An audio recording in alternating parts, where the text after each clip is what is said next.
आप सभी को नमस्कार। आज हम लोग आ गए हैं संविधान के एमसीक्यूज की ओर। इससे पहले हमने सीजी के बहुत सारे एमसीक्यूज को कवर किया है। मेक श्योर करिए सबको जा करके देखिए, आपको बहुत हेल्प मिलेगा। ये हमारे सीजीपीएससी की सीरीज का 32वां वीडियो है। इससे पहले बहुत सारे वीडियोस आए हैं, सारे आपको लाइन से मिल जाएंगे। आप जरूर जा करके उन्हें चेकआउट करिए। संविधान आप सबको पता है कितना महत्वपूर्ण पड़ता है। आज हम लोग इसका एक बहुत ही महत्वपूर्ण सेशन करने वाले हैं। डिटेल में एमसीक्यूज को सॉल्व करेंगे, साथ में आप लोग भी हमारे साथ सॉल्व करते चलिए। अगर आप सीजीपीएससी की प्रिपरेशन कर रहे हैं या सीजी व्यापम या इवन मंडी निरीक्षक की प्रिपरेशन कर रहे हैं, संविधान से प्रश्न आपको देखने को मिलेंगे ही मिलेंगे। कॉन्सेप्ट क्लियर होना बहुत जरूरी है, नहीं तो संविधान के क्वेश्चन नहीं बनते हैं। तो 25 क्वेश्चन में हम लोग कॉन्सेप्ट भी देखते चलेंगे। एमसीक्यूज तो देखेंगे ही, आंसर क्या है। इसके अतिरिक्त ये भी देखेंगे कि इसका सही उत्तर क्या हो सकता है और क्या ऑप्शन क्या बताते हैं। चलिए इसी के साथ वीडियो को शुरू करते हैं। वीडियो शुरू करने से पहले यहाँ से आप सब मेरे बारे में जानकारी प्राप्त कर सकते हैं जो नए जुड़े हैं हमारे साथ। सीजीबीएसई प्री का टेस्ट सीरीज चल रहा है। फर्स्ट कमेंट में आपको लिंक मिल जाएगा, वहां से जाके इसे चेकआउट करें। और सीजीपीएससी प्री प्लस मेंस का एक शानदार कोर्स भी चल रहा है, प्री प्लस मेंस दोनों मिला करके। फर्स्ट कमेंट में इसका भी लिंक है। और जब अभी प्री हो जाता है उसके बाद हम लोग मेंस में इसी कोर्स के माध्यम से आपके साथ कनेक्ट करेंगे। इसके बारे में भी बात करेंगे आराम से। आज हम लोग करते हैं सबसे पहले एमसीक्यूज, है ना। और कॉन्स्टिट्यूशन है, थोड़ा सा वीडियो लंबा भी हो सकता है, साथ में बने रहिएगा, हेल्प मिलेगा आपको लास्ट तक बनेंगे। आइए, 1946 में निर्मित अंतरिम सरकार में कार्यपालिक परिषद के उपसभापति कौन थे? Jawaharlal Nehru, doctor S Radhakrishnan, C R Rajagopalachari और डॉक्टर राजेंद्र प्रसाद। आपके पास चार ऑप्शन है। पहले आंसर पे आते हैं, फिर डिटेलिंग पे चलेंगे। श्री जवाहरलाल नेहरू इसका सही उत्तर हो जाएगा। उस टाइम पे अंतरिम सरकार बना हुआ था, है ना। तो अंतरिम सरकार पे अध्यक्ष भी होगा, उपाध्यक्ष भी होगा। तो एक क्वेश्चन और पूछ सकता है, उपाध्यक्ष अगर ये है तो अध्यक्ष कौन रहा है? अध्यक्ष उस टाइम पे जो रहेगा वो कौन रहेगा? वाइस रॉय। जो भी उस टाइम पे वाइस रॉय रहेगा वो अध्यक्ष रहेगा, और जवाहरलाल नेहरू जो थे वो थे उपाध्यक्ष। चलिए अगले प्रश्न पे आइए। भारत के लिए संविधान की संरचना हेतु संविधान सभा का विचार निम्नलिखित में से सर्वप्रथम किसने प्रस्तुत किया था? आपके पास चार ऑप्शन दिए गए हैं। एक बार आप ऑप्शन को पढ़िए और सही उत्तर देने का प्रयास करें। चलिए, अभी तक आपने इसका उत्तर दे भी दिया होगा। इसका सही उत्तर है option number A, Swaraj party नहीं होगा, M N Roy. M N Roy ने 1934 में सर्वप्रथम बार संविधान सभा के गठन का विचार दिया। 1935 में बाद में इसको कांग्रेस ने अपनाया, और विश्व युद्ध सेकंड चलते रहता है। ब्रिटेन हार जाते हैं। उसके बाद सत्ता का स्थानांतरण के लिए ये भेजते हैं किसको? Cabinet mission. कैबिनेट मिशन जो रहता है बोलती है कि सत्ता पे स्थानांतरित कर दिए, संविधान सभा बना लीजिए, अब संविधान निर्मित कर लीजिए, अपना नियम कानून बनाइए, हम लोग जा रहे हैं। तो कैबिनेट मिशन महत्वपूर्ण है।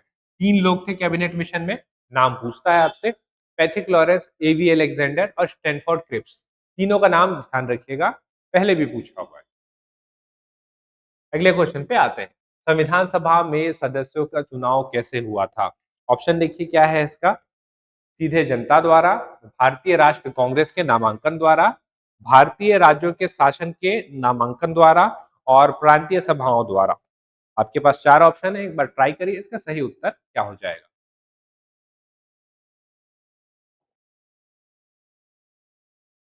चलिए इसके सही उत्तर की ओर चलेंगे हम लोग। इसका सही उत्तर है प्रांतीय सभाओं द्वारा। अब इसको एक बार समझ लेते हैं कि इसका है क्या। आपको पता है उस टाइम पे भारत आजाद हो रहा था, हमारे पास ऐसी व्यवस्था तो थी नहीं कि अब डायरेक्ट जाकर के चुनाव करा पाए।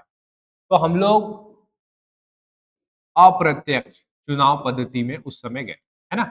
अप्रत्यक्ष चुनाव पद्धति में कैसे? तो प्रांतीय सभा या विधानसभा में जो एमएलए होते हैं उस टाइम पे, प्रांतीय सभा या विधानसभा में जो एमएलए रहते थे वो जो थे आपके अप्रत्यक्ष रूप से लोगों को चुने, नामांकित किए उनको कि हाँ, एमएलए जो थे अपने साइड से लोगों को नामांकित किए कि ये जो है हम इनको चुनना चाहते थे, है ना। इसके अलावा देसी रियासत भी आ रही है, तो देसी रियासत अपने साइड से नामांकन अलग दिए। देसी रियासत, इनका तो कोई चुनाव भी नहीं, ये तो चुने हुए लोग भी नहीं थे ना, उसके बावजूद ये अपना अपने साइड से नामांकन दिए, है ना, नॉमिनेट किए थे। ठीक, तो आप देखेंगे प्रत्यक्ष रूप से चुनी हुई और प्रत्यक्ष रूप से नहीं चुनी हुई, ऐसे लोगों के द्वारा मिलकर के आपका संविधान सभा निर्मित हुआ था। ये प्रांतीय सभा के जो एमएलए हैं इनको तो चुना ही गया था ना, तभी तो ये अप्रत्यक्ष रूप से बाकियों को चुन रहे हैं। लेकिन देशी रियासत को तो चुना नहीं गया था, लेकिन ये भी अपने नॉमिनीज भेज रहे हैं। तो ये दोनों को मिला करके आपका संविधान सभा बना हुआ था। इस चीज को ध्यान रखिएगा, इंपॉर्टेंट। चलिए अगले प्रश्न पे आते हैं। निम्नलिखित में से संविधान सभा के संघ संविधान समिति का अध्यक्ष कौन था? B R Ambedkar, J B Kripalani, Jawaharlal Nehru, Alladi Krishnaswami Iyer. Important नाम है सारे। एक ऑप्शन को लेकर के चलते हैं, जवाहरलाल नेहरू। दो संघ से संबंधित समिति थी, एक था आपका संघ शक्ति समिति और था संघीय संविधान समिति। तो दोनों जो थे जवाहरलाल नेहरू जी ही हेड कर रहे थे। एक ऑप्शन और देखते हैं, बी आर अम्बेडकर। आप जानते हैं एक बहुत ही इंपॉर्टेंट समिति थी जिसको बोलते थे प्रारूप समिति, है ना। प्रारूप समिति के अध्यक्ष बी आर अम्बेडकर ही थे, है ना। उसी के ही सदस्य थे ये अल्लादी कृष्ण स्वामी अय्यर। और जेबी कृपलानी उप समिति बनी हुई थी मौलिक अधिकार से संबंधित, उसको हेड कर रहे। ठीक, चलिए अगले क्वेश्चन पे आइए। भारत की संघात्मक व्यवस्था निम्नलिखित में से किस देश से संबंधित है? कनाडा, यूनाइटेड किंगडम, संयुक्त राज्य अमेरिका और आयरलैंड। सही उत्तर बताइए, इसका क्या हो जाएगा? चलिए इसका पहले सही उत्तर करते हैं। संघात्मक व्यवस्था हम लोग जो लिए है वो कनाडा से लिए हुए हैं। अच्छा, यूएसए में भी तो क्या है आपका संघात्मक व्यवस्था, लेकिन हम लोग कनाडा वाला ही क्यों मानते हैं, वो सारी चीजों को भी देखते हैं। देखिए, जो आपका संघात्मक व्यवस्था है, संघ एक इकाई की तरह देखा जाता है, वो दो टाइप का होता है। एक रहता है एकीकरण का कॉन्सेप्ट है और एक है विभेदीकरण का। इसको समझना जरूरी है। एक है आपका एकीकरण और एक है विभेदीकरण। क्या होता है इसका मीनिंग समझिए। एकीकरण का मतलब क्या होता है कि अलग अलग छोटे छोटे राज्य सब साथ में आए और एक राष्ट्र का निर्माण किए, वो कहलाएगा एकीकरण। और इसका एग्जाम्पल है यूएसए। तो इससे एक चीज और उत्पन्न होता है, जब राज्य मिल करके एक राष्ट्र बना सकते हैं तो राज्य बाद में अलग भी हो सकते हैं। यूएसए में ये प्रावधान है, वो अलग भी हो सकते हैं चाहे। तो विविधीकरण मतलब हमने ये माना कि भारत जो है एक राष्ट्र है, हमने अपने प्रशासन के लिए अलग अलग राज्यों का निर्माण किया है, तो विभेदीकरण ये है। और यहीं से हमने कनाडा से इस वाले कॉन्सेप्ट को उठाया और कनाडा और इंडिया में यही विभेदीकरण का कॉन्सेप्ट है। इसके आधार पे भारत के जो राज्य हैं उनको भारत से अलग होने का अधिकार नहीं है, क्योंकि हम लोग एकीकरण के तहत जुड़े हुए नहीं है ना। हम लोग विभेदीकरण मतलब भारत के छोटे छोटे राज्यों को हम लोग को निर्मित किया है ताकि प्रशासन हम लोग बेहतर तरीके से चला पाए। इसलिए भारत के राज्य भारत से अलग नहीं हो सकते। ठीक, वो जो संविधान का जो मूल संरचना है उसके खिलाफ ये होगा। आइए, यूनाइटेड किंगडम से हमने क्या लिया है, तो हमने नागरिकता, नेशनैलिटी। कौन सी नेशनैलिटी? एकल नागरिकता, है ना। हम लोग जो भारत है सिर्फ भारत के नागरिक होते हैं, तो ये हमने यहां से उठाया हुआ है। आयरलैंड, आयरलैंड से हमने डीपीएसपी, डीपीएसपी का कॉन्सेप्ट उठाया है और आयरलैंड ने उसको खुद स्पेन से लिया हुआ था, तो कभी कभी ये भी पूछ देता है, तो ये भी ध्यान रखिएगा। चलिए अगला, निम्नलिखित में से कौन सा विषय भारतीय संविधान के संघ सूची से संबंधित नहीं है? देखेंगे तो आपको अलग से ही दिख जाएगा, रक्षा, विदेशी मामले, रेलवे और कृषि। तो अलग से ही दिख रहा है, कृषि ही इसका उत्तर हो सकता है। आइए, संविधान की अनुसूची 6 इनमें से किस राज्य में लागू नहीं होता? असम, मेघालय, त्रिपुरा और मणिपुर। इसके लिए मैंने आपको एक कॉन्सेप्ट बताया था, इसके थ्रू चलेंगे तो आपको याद रहेगा, एटीएम और मी। ठीक है, तो असम, त्रिपुरा, मिजोरम और ये मेघालय, मणिपुर नहीं। ठीक, तो ये जो है 4 राज्य है जो शेड्यूल 6 में आते हैं। शेड्यूल 5 में एसटी क्षेत्र के प्रशासन के संबंध में दिया गया है। आइए, निम्नलिखित में कौन एक सही सुमेलित नहीं है? आपके पास अनुच्छेद 39 ए, सामान्य न्याय एवं निशुल्क विविध विधिक सहायता, अनुच्छेद 40 ग्राम पंचायत का गठन, अनुच्छेद 44 समान नागरिक संहिता और अनुच्छेद 48 न्यायपालिका का कार्यपालिका से पृथकीकरण। आपको बताना है कौन सुमेलित नहीं है। अगर आपको ध्यान हो तो अलग से ही ये हाईलाइट हो रहा है, ऑप्शन नंबर डी ही सही उत्तर है। ये जो रहेगा आपको अनुच्छेद नंबर कितना, अनुच्छेद नंबर 50 में देखने को मिलता है। इंपॉर्टेंट आर्टिकल है, इसी वजह से ये आपको याद होना चाहिए, अनुच्छेद 50। अगला, निम्नलिखित में से कौन सी जोड़ी सुमेलित है? भारत का सर्वोच्च न्यायालय अनुच्छेद 318, ये तो डेफिनेटली नहीं है, ये आपका 124 में आता है ना? भारत का निर्वाचन आयोग जो कि अनुच्छेद 324 में आपको दिख रहा है, तो ये आपको अलग से ही दिख रहा है कि ये सही है। भारत का निर्वाचन आयोग 324 में ही आता है, सही है। संघ लोक सेवा आयोग 332, तो संघ लोक सेवा आयोग आपका 315 से 323 के बीच में देखने को मिलेगा। महाधिवक्ता, महाधिवक्ता आपको देखने को मिलेगा आर्टिकल नंबर 76। कुछ और आर्टिकल्स हैं जो मैं आपको बता देता हूँ, एग्जाम के परिप्रेक्ष्य में महत्वपूर्ण है, जैसे सीएजी कैग होता है, controller and auditor general of India, CAG. आपसे पूछता है कैग कौन से आर्टिकल में है, तो 148 लगाइएगा, 148 सही होगा। एक है आपका फाइनेंस कमीशन, वित्त आयोग आपने सुना होगा, ये आपको आर्टिकल नंबर 280 में देखने को मिलता है। तो आर्टिकल से क्वेश्चंस आते हैं, पूछेगा, ध्यान रखिएगा। 324 अगर ये है तो 326 राइट टू वोट, ये पूछा हुआ क्वेश्चन, राइट टू वोट कौन से आर्टिकल में पूछेगा? 326 पहले भी आया हुआ है, ठीक है। चलिए अगले प्रश्न पे बढ़ेंगे हम लोग। निम्नलिखित में से कौन भारत को धर्मनिरपेक्ष राज्य वर्णित करता है? मौलिक अधिकार संविधान की प्रस्तावना, 9वीं अनुसूची, राज्य की नीति निर्देशक सिद्धांत। सही उत्तर हो जाएगा इसका ऑप्शन नंबर बी, प्रस्तावना, भारत की प्रस्तावना। एन ए पालकीवाला ने इसे इनका आइडेंटिटी कार्ड मतलब संविधान का आइडेंटिटी कार्ड बोला है। इसको देख करके समझ में आ जाता है हम लोग को कि संविधान में क्या क्या चीजें हैं, है ना। इसलिए प्रस्तावना महत्वपूर्ण है। B N Rao, sir B N Rao के द्वारा ड्राफ्ट किया गया था और पंडित जवाहरलाल नेहरू के द्वारा पेश किया गया था। प्रस्तावना जरूर पढ़िएगा, उसका सीक्वेंस जमाने के लिए आपका आता है। आइए, सिक्किम भारत का एक राज्य बनाया गया था कब? कौन से संविधान संशोधन के तहत? 30 है, 32 है, 36 है और 42 है। तो 42 आपको पता है नहीं हो सकता, मिनी कॉन्स्टिट्यूशन बोलते हैं, लेकिन इसका सही उत्तर है 36वां संविधान संशोधन। और 36वां संविधान संविधान संशोधन कौन सा? 1975, ये इसका सही उत्तर है ना। 42वां संविधान संशोधन इसको बोला जाता है मिनी कॉन्स्टिट्यूशन, इसको ध्यान रखिएगा। आइए अगले क्वेश्चन पे।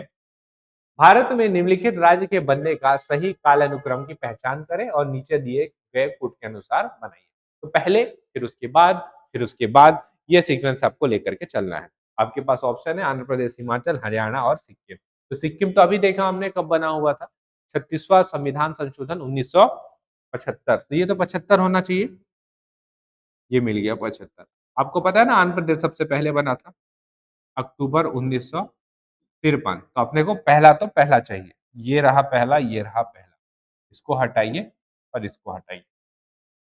आप देखेंगे 4 लास्ट में चाहिए, तो 4 लास्ट में है, 2 और 3 का ही खेल है, हिमाचल प्रदेश और हरियाणा। तो हरियाणा अगर आपको ध्यान हो, तो हरियाणा आपका बना हुआ कब? 1966 में, 1966 में ये बना है।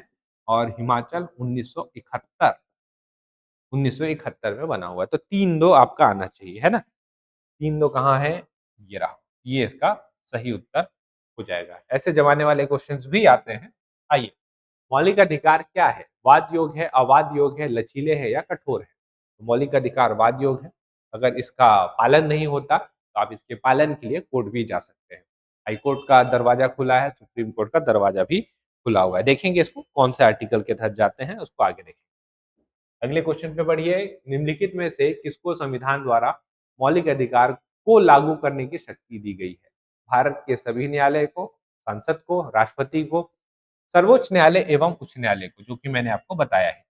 तो अगर पालन नहीं हो रहा है तो आर्टिकल है 2 जिसके तहत आप रिट जारी करवा सकते हैं। सुप्रीम कोर्ट में आर्टिकल 32 के तहत आप रिट इशू करा सकते हैं। हाई कोर्ट में आर्टिकल 226 के तहत आप रिट इशू करा सकते हैं। संविधान आपका मौलिक अधिकार का अगर हनन हो रहा है तो इस केस में आप इसका सहारा ले सकते हैं, ठीक है। चलिए अगला, निम्नलिखित में से कौन सा मूल अधिकार विदेशी नागरिकों को प्राप्त नहीं है? विधि के समक्ष समता, प्राण एवं दैहिक स्वतंत्रता का अधिकार, अभिव्यक्ति की स्वतंत्रता, शोषण के विरुद्ध अधिकार। तो ये इंपॉर्टेंट है, इसको सारे को देखेंगे हम लोग। इसका सही उत्तर है आपका ऑप्शन नंबर सी, अभिव्यक्ति की स्वतंत्रता का अधिकार, जो कि आर्टिकल नंबर 19 में है। इसका मतलब समझिए, कोई विदेशी नागरिक है, भारत में रह रहा है, भारत के खिलाफ आप नहीं बोल सकते। आपको इतनी स्वतंत्रता, अभिव्यक्ति की स्वतंत्रता नहीं मिली हुई, लेकिन बोलते हैं अभिव्यक्ति की स्वतंत्रता का दुरुपयोग करते हुए इसके अतिरिक्त और कौन कौन सा आर्टिकल है जो आएगा, ये भी पूछता है, इसको भी ध्यान रखेंगे।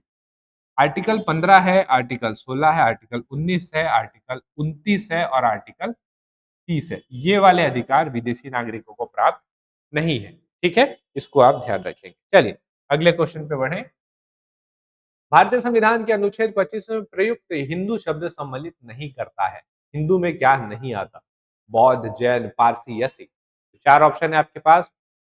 ठीक, सही आंसर आ गया होगा आपका अभी तक। पारसी इसका सही उत्तर हो जाएगा। आर्टिकल 25 में हिंदू शब्द इस्तेमाल किया गया। हिंदू का मतलब होता है वही, पहला तो वो हिंदू, दूसरा बौद्ध, तीसरा जैन और चौथा सिख। ये बोला गया है कि ये उपखंड है, हिंदुइज्म के उपखंड यानी कि शाखाएं हैं, है ना, पंथ है। ये बोला गया, ऐसा नहीं है कि ये अलग है, संप्रदाय अलग है, अलग से आए हुए। जबकि पारसी तो पर्शिया से आए हुए हैं, तो इनका सिद्धांत पूरा अलग है। अगला, संविधान के किस अनुच्छेद के द्वारा उद्योग के प्रबंधन में कर्मकारों की भागीदारी का प्रावधान किया गया है? ऑप्शन है आपके पास, इसको देखते हैं। अनुच्छेद 43, अनुच्छेद 43 ए, अनुच्छेद 45 या अनुच्छेद 45 ए। सही उत्तर अपने को बताना है। इसका सही आंसर है अनुच्छेद 43 ए। ये DPSP, directive principle of state policy, जिसको मैंने आपको बताया था आयरलैंड से लिया गया है, उसने स्पेन से लिया, तो वहां से। ठीक, इक्वल वर्क इक्वल पे, पंचायती राज का प्रावधान, ये क्या, समान न्याय संहिता, ये सारा चीज आपको डीपीएसपी में ही देखने को मिलेगा। ठीक है, चले अगले क्वेश्चन पे बढ़ेंगे। संविधान निम्न में से किसके शोषण के विरुद्ध अधिकार स्वीकृत करता है? बच्चों के, स्त्रियों के, जनजातियों के या दलितों के? क्वेश्चन को अच्छे से पढ़िएगा। संविधान निम्न में से किसके शोषण के विरुद्ध अधिकार, तो शोषण के विरुद्ध अधिकार अगर आप जाएंगे, आपको आर्टिकल 23 और 24 ध्यान आएगा। बेकारी, मजदूरी और बाल श्रम निषेध, है ना, तो किसका आया? बच्चों का आया। इसका सही उत्तर क्या हो जाएगा? ऑप्शन नंबर ए, केवल बच्चे ही इसका सही है। शोषण के विरुद्ध बोला है। ठीक है, ये शोषण के विरुद्ध शब्द इस्तेमाल नहीं करता, तो हम लोग और खंगालते और देखते बाकी सारे आंसर भी तो सही होंगे, क्योंकि सबके विरुद्ध जो शोषण हो रहा है उसके लिए कुछ ना कुछ प्रावधान तो संविधान में किए ही गए हैं ना, तो ये तो सब आ जाता अगर ये शोषण के विरुद्ध शब्द इस्तेमाल नहीं होता। आइए अगले क्वेश्चन पे आते हैं। राज्य की नीति निर्देशक तत्व सिद्धांत एक ऐसा चेक है जो बैंकों की सुविधा अनुसार अदा किया जाता है। इसने कहा है बी आर अम्बेडकर, के एम मुंशी, डॉक्टर राजेंद्र प्रसाद और के टी शाह। सही उत्तर अपने को बताना है। इसका सही उत्तर हो जाएगा ऑप्शन नंबर डी, के टी शाह ही सही उत्तर है। अगला, भारतीय संविधान का कौन सा अनुच्छेद राष्ट्रपति के पद के लिए पुनः निर्वाचन की योग्यता निर्धारित करता है? अनुच्छेद 52, 54, 55 और 57। ठीक है, इसका सही उत्तर है अनुच्छेद 57। आज हम लोग 25 एमसीक्यूज को कवर कर रहे हैं। 25 एमसीक्यूज आपके कल आएंगे, तो 50 क्वेश्चन मैं आपको करा रहा हूँ और अच्छे, है ना, इस टाइप के क्वेश्चन आपको एग्जाम में देखने को मिल सकते हैं। आपसे ये भी पूछ सकता है कि प्रेसिडेंट कौन से आर्टिकल में है, तो अनुच्छेद 52, इसमें आपको प्रेसिडेंट देखने को मिलेगा। प्रेसिडेंट से संबंधित क्वेश्चन बहुत ही हॉट टॉपिक है। प्रेसिडेंट की नियुक्ति कैसे होती है, उनको हटाया कैसे जाता है, कौन वोट देता है, कौन नहीं देता, सब पूछता है। तो ये बहुत इंपॉर्टेंट रहेगा, इसको जरूर पढ़ लीजिएगा। आइए अगले क्वेश्चन पे बढ़े। अगर भारत के राष्ट्रपति के चुनाव में कोई विवाद है तो उस विवाद को किसे सौंपा जाएगा? भारत के महाधिवक्ता, संसद को, भारत के सर्वोच्च न्यायालय को, या इनमें से कोई नहीं? तो गलती से भी इसका आंसर इनमें से कोई नहीं मत लगाइएगा, भारत का सर्वोच्च न्यायालय ही सही उत्तर है। अगर आपको लग रहा है कि जो चुनाव आयोग है उसको देखेगा, तो नहीं है, यहाँ पे अलग से प्रावधान लिखा ही हुआ है कि सर्वोच्च न्यायालय ही इसका निपटारा करेगा। लेकिन इसी के बीच में मान लीजिए अगर इनकेस ऊपर नीचे कुछ हुआ भी है, लेकिन इसी बीच में अगर अगर राष्ट्रपति द्वारा कुछ ऐसे कृत्य भी किए गए हैं जो नहीं किए जाने चाहिए थे, तो उसको भी गलत नहीं माना जा सकता, ये भी बोला गया है। चलिए, निम्न में से किस पर राष्ट्रपति के लिए मंत्री परिषद से सलाह लेना आवश्यक नहीं है? इंटरेस्टिंग। राजदूत की नियुक्ति, विधेयकों पर स्वीकृति, लोकसभा भंग करना, या राज्यपाल द्वारा प्रेषित विधेयकों को स्वीकृति देना। आपके पास चार ऑप्शन है, बताइए इसका सही उत्तर क्या हो जाएगा। चलिए, इसका जो सही उत्तर है वो है आपका विधेयकों पर स्वीकृति देना। ये बाध्यकारी नहीं है। हाँ, मंत्रिपरिषद से सलाह लेना आवश्यक नहीं है। क्यों? क्योंकि विधेयकों पर अगर स्वीकृति राष्ट्रपति हर बार दे देता, तो पॉकेट वीटो का क्या कॉन्सेप्ट? और स्वीकृति दे ही देता तो पुनर्विचार कैसे लगाते? इसीलिए जो इसका सही उत्तर होगा वो होगा विधेयकों पर स्वीकृति देना, क्योंकि राष्ट्रपति पुनर्विचार के लिए भी तो भेजता है। 44वें संविधान संशोधन में जोड़ा गया है, पॉकेट वीटो भी है, डाक अधिनियम पे इस्तेमाल हुआ था, तो एकदम अति आवश्यक नहीं है ना? चलिए अगले प्रश्न पे बढ़ेंगे। निम्नलिखित में से किस प्रकार के प्राधिकार भारत के राष्ट्रपति को प्राप्त है? वास्तविक और लोकप्रिय, औपचारिक, स्टेट्यूलर और विधिक, राजनीतिक और नाम मात्र, और संवैधानिक और नाम मात्र। तो एक चीज आपको देखने को मिलेगा, एक तो हमारा राष्ट्रपति जो है वो औपचारिक है और संवैधानिक और नाम मात्र का ही है, तो 2-4 ही इसका सही उत्तर होगा। 2-4 ही इसका सही उत्तर लगाइएगा, ठीक है। चलिए अगले प्रश्न पे चले। कथन दिया है और कारण दिया है। कथन है भारत का राष्ट्रपति ब्रिटिश राज्य से भिन्न है। कारण भारत के राष्ट्रपति का पद अमेरिका के राष्ट्रपति से मिलता है, इसलिए भिन्न है क्या? देखते हैं इसको क्या है। भारत का राष्ट्रपति ब्रिटिश राज्य से भिन्न है, डेफिनेटली सही है। इसलिए भिन्न है क्योंकि वो अमेरिका के राष्ट्रपति से मिलता है, ये गलत है। इसलिए भिन्न है क्योंकि जो अमेरिका है, अमेरिका का खैर कॉन्सेप्ट ही हटा दीजिए, ब्रिटेन को लीजिए। ब्रिटेन में शाही है ना, राष्ट्रपति चेंज नहीं होते, राजशाही परिवार का वंश चला आ रहा है, वो जो राजा किंग जॉर्ज, फिर बेटा बेटी, यही चला आ रहा है। भारत के कॉन्सेप्ट में हमने क्या किया है, हमने राष्ट्रपति को रिपब्लिक बनाया हुआ। रिपब्लिक का मतलब क्या होता है, अपने आप हेड ऑफ द स्टेट को चुन सकते हैं। तो अभी कोई राष्ट्रपति है, कल के डेट में कोई और होगा, परसों के डेट में कोई और होगा। लेकिन ब्रिटेन में जो शाही परिवार चला आ रहा है, वही वंश का, उसी खानदान का ही जो रहेगा वो हेड ऑफ द स्टेट होता है। हालांकि पावर को दोनों में सीमित कर दिया गया है, लेकिन नाम तो होता है ना, हेड ऑफ द स्टेट तो होता है ना। तो ब्रिटेन और इंडिया में ये अंतर है। अब अगर अमेरिका के राष्ट्रपति का बात करें तो अमेरिका का राष्ट्रपति का पावर एकदम अलग है, क्योंकि अमेरिका के राष्ट्रपति को जनता चुनती है ना। तो उनका आप सेपरेशन देखेंगे। जो विधायिका है, कार्यपालिका है, न्यायपालिका, तीनों अलग अलग। भारत के कंडीशन में क्या है, विधायिका और कार्यपालिका दोनों साथ हैं, डबल है, और जो न्यायपालिका है वो अलग है। इस वजह से भी हम लोग अलग है, ठीक। तो इसका सही उत्तर क्या हो जाएगा, ए सही है परंतु आर गलत है। चलिए अगले क्वेश्चन पे बढ़ते हैं। अगला क्वेश्चन है, निम्नलिखित भारत के राष्ट्रपतियों में कौन दार्शनिक राजा अथवा दार्शनिक शासक के रूप में जाने जाते हैं? Doctor Radhakrishnan, doctor Rajendra Prasad, doctor Zakir Hussain, doctor Abdul Kalam. सही उत्तर है इसका ऑप्शन नंबर ए, डॉक्टर राधाकृष्णन। अब क्यों जाना जाता है आपको भी पता है, क्योंकि ये फिलोसफी के टीचर रहे थे, फिलोसफी इनको बहुत पसंद थी, है ना, दर्शन पसंद था बहुत ज्यादा, इस वजह से। तो आज हमने किया इसी माध्यम से 25 महत्वपूर्ण संविधान के एमसीक्यूज। इसके बाद एक और सेट आएगा जहां पे हम लोग और क्वेश्चन इसके कवर करेंगे। अगर आप चाहते हैं कि हम लोग किसी टॉपिक के ऊपर विशेष एमसीक्यूज बनाएं तो नीचे आप कमेंट करके हमें बता सकते हैं। आपका कमेंट हमारे लिए महत्वपूर्ण रहता है, जरूर कमेंट करें। मिलेंगे हम लोग अगले वीडियो पे, तब तक के लिए आप सभी का बहुत बहुत धन्यवाद।